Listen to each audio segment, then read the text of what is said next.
நான் தான் வேற கல்யாணம் பண்ணிக்கலாமான்னு யோசிச்சுட்டு இருக்கேன். என்னங்க, புள்ள இல்லாத வீட்டில் கிழவன் துள்ளி குச்சானாமா? என்ன யோசனை இது?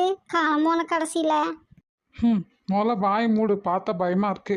இப்போ நமக்குள்ள என்ன பிரச்சனைன்னு இப்போ போய் நான் வேற கல்யாணம் பண்ணிக்கிறேன்னு சொல்கிறீங்க? நான் ஏன் எப்பவும் உன் கூடயே இருக்கேன்னு உனக்கு தெரியுமா? அப்படியெல்லாம் கூடவே இருந்து போட்டு தான் கட்டையில் வர கடைசியில் வேற கல்யாணம் பண்ணிக்கிறேன்னு சொல்கிறீங்களாக்கா? ஆடா சொல்றத கேளுடி, உன்னை விட பெரிய பிரச்சனை வந்துருவா போகுது. அதனால தான் எப்பவும் உன்னையே கூட வச்சுக்கிறேன். நான் கூட என் மேலே பாசமாக இருக்கீங்கன்னு நினச்சிட்டேன். என்ன பாசம்? இந்த தண்ணியில தேங்கி நின்னா பிடிக்குமே ஆள்க, அதுவா?